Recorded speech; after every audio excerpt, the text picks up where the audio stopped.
आप लोग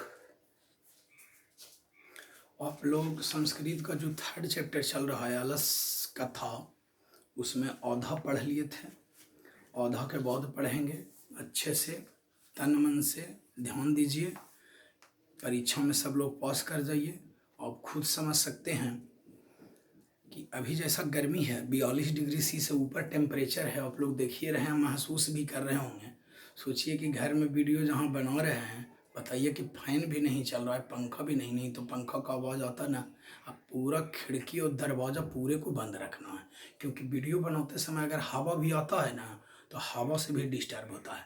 सोचिए कि हम लोग कितना मेहनत कर रहे हैं। दिखाने का बात ना है, ऐसे तो खुद आप 5 मिनट ही रह करके दिखाइए अपना रूम में, जिस रूम में आप रहते हैं। खिड़की दरवाज़ा पूरा बंद करके, आप पंखा बंद करके, कपड़ा पहन के देखिए कि 5 मिनट में कैसा दशा होता है। हम लोग को 1.5-1.5 घंटा मैट्रिक वाले को, 12th वाले को बनाने के लिए रहना पड़ता है। सोचिए कैसा लगता होगा, इसलिए देखिए ध्यान दे करके।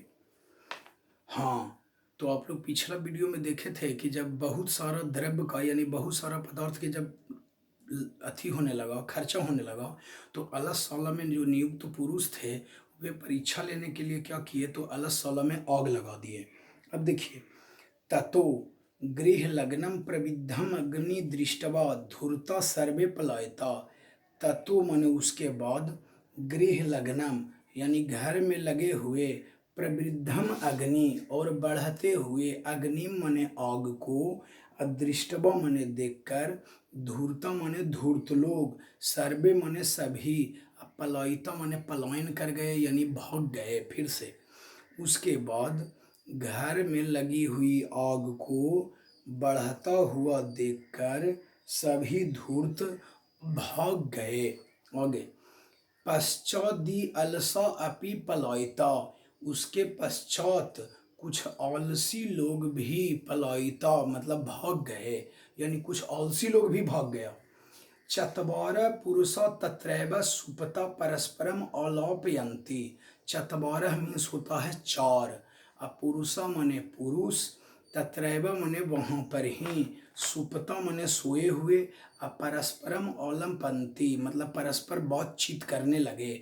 यानी वो जब 4 गो जो पुरुष था वो बिल्कुल सुतले रह गया, वो चारों नहीं नहीं भागा और वापस में बातचीत करने लगा। देखिए क्या कहता है, एकेन मने एक ने, वस्त्र आवृत मुखेन उक्तम, यानी वस्त्र आवृत मतलब वस्त्र से ढका हुआ मुंह को, और मुखेन उक्तम मने बोला, मने ओढ़ना ओढ़ले था, मने एजा तक के मने सिर तक के जो है ओढ़ना ओढ़ले हुए था, और बोल रहा है क्या कि अहो कथमया कोलाहलम, मने अहो कथमया मने क्यों, कोलाहल मने होता है हल्ला, शोरगुल होना। अहो ये हल्ला कैसा हो रहा है, सोचिए कैसा आलसी था कि आग आग के, तो जैसे भागे वाला तो आग आग के हल्ला करिए रहे कि भागो भागो आग लग गया आग लग गया, लेकिन 4 गो सुतले रह गया। तो एकाएक ही बन बता रहा है कि एक क्या बोलता है, क्या हो कथमया कोलाहलम, मने अहो ये हल्ला कैसा हो रहा है। द्वितीयेन उक्तम यानी दूसरे ने कहा। देखिए, तकार्यते यदस्मिन गृहे अग्नि लग्नो अस्ति, लगता है कि गृहे मने घर में, अग्नि लग्नो अस्ति मने आग लग गया है, लगता है कि घर में आग लग गया है। तृतीयेन उक्तम यानी तीसरे ने कहा, को अपि तथा धार्मिको न अस्ति, यानी तीसरा कहता को अपि तथा धार्मिको न अस्ति, यानी कोई भी धार्मिक आदमी नहीं है।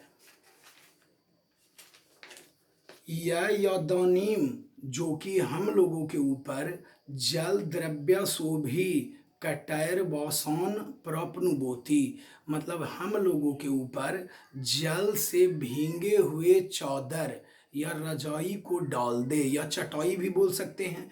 मैंने तीसरका काल के क्या हो लगा हो कि कोई ऐसा धार्मिक आदमी नहीं है जो हम लोगों के ऊपर क्या करे, तो गीला माने पानी से गीला करके कौची कर दे, तो कोई चटाई डाल दे चाहे रजाई डाल दे, ताकि हम लोगों के ऊपर आग नहीं। सोचिए कि उठल नहीं जा रहा है, और सोचिए सब गढ़ल घास के खवैया है। देखिए, चतुर्थेन उक्तम यानी चौथे ने बोला, चतुर्थेन उक्तम का मतलब हो गया चौथे ने बोला। अये बौचौल, जो बहुत ज़्यादा बोलता है ना, याद रखिएगा, उसको कहते हैं बौचौल। अनेक शब्दों के लिए एक शब्द है हिंदी में। चौथे ने कहा, हे बौचौलो, कति बचनानी बकतुम सकनुतु। कति बचनानी का मतलब हो गया कितना बोलते हो। सकनूत माने तुम लोग कितना बोलते हो। तुसनीम कथम न तिष्ठत, माने तुम लोग चुपचाप क्यों नहीं रहते हो। है बौचौलो माने तीनों के कहला कि अरे बौचौलो तुम लोग कितना बोलता है। तुसनी की कथम न तिष्ठत माने तुम लोग चुपचाप क्यों नहीं रहते हो। आगे देखिए, ततस चतुर्नाम अपि, यानी ततस माने वहाँ, चतुर्नाम अपि यानी चारों के, तेसाम एव परस्परम आलापम श्रुतवा, उन चारों के परस्पर आलापम माने बातचीत, श्रुतवा माने सुनकर, बहिनम बतेबे के लिए कि अग्नि हो भाई आग, च प्रविद्धम एसम उपरि पतिष्यतम दृष्टवा, नियोगी पुरुषे बद्ध भयेन, नियोगी पुरुषे बद्ध भयेन चत्वारो अप्य अलसा केशेषव बस्कृष्य गृहीत्वा गृहात् बहिष्कृता। अब देखिए, ततस चतुर्नाम अपि, उसके बाद उन चारों के, परस्परम आलापम यानी परस्पर बातचीत को, श्रुतवा माने सुनकर, और बढ़ती हुई आग को देखकर, बढ़ती हुई आग को देखकर, नियोगी पुरुष से बद्ध भय न, यानी नियोगी पुरुषों ने बद्ध के भय से, क्या रे बाप वो सब तो आज्ञा जान के ना लगेल क्या टेस्ट लेवे लगी, तो देखल कि क्या तो ये सब इतना बातचीत कर रहा है अभी, आग उस ई सब के नज़दीक में जाए वाला है आग, तो मारना उस सबका उद्देश्य न था, सही आलसी के पहचान करना था। तो वो लोग तो देखिए रहा था कि सही मायने में यही चारों सबसे बड़ा आलसी है, लेकिन अब देखा कि आग जो है इसके नज़दीक जा रहा है, अभी मर जाएगा। तो नियोगी पुरुषों ने बद्ध के भय से चारों आलसियों को केशेषवा बहिष्कृत किया, मतलब केस पकड़कर यानी बाल पकड़कर, गृहीतवा गृहात् बहिष्कृता यानी घर से बाहर निकाला, क्या रे चलो मरिए जी मत, तो हनी ऐसा आलसी है कि।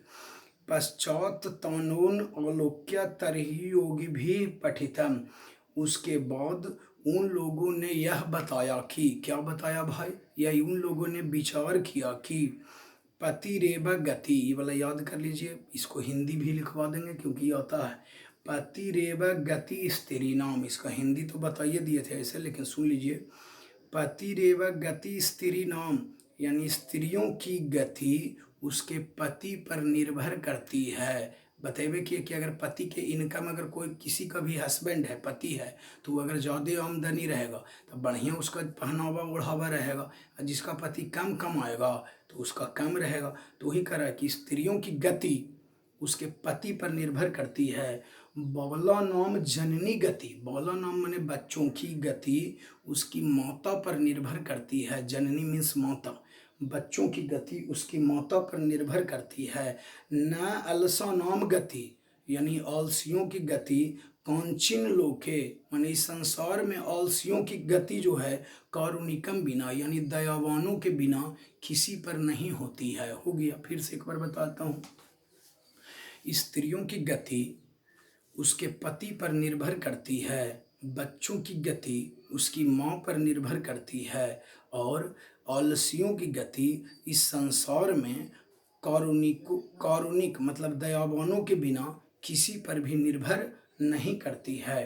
पश्चातेषु उसके बाद, चतुर्सबलेषु यानी उन चारों को, ततो अप्य अधिकतरम वस्तु मंत्री दापयामासा, उसके बाद उन चारों को बहुत सारी वस्तुएं मंत्री ने दान दिया, यानी मंत्री को पता चल गया कि हाँ भाई सबसे ज़्यादा जो है आलसी, सही मायने में यही चारों को सबसे ज़्यादा आलसी है।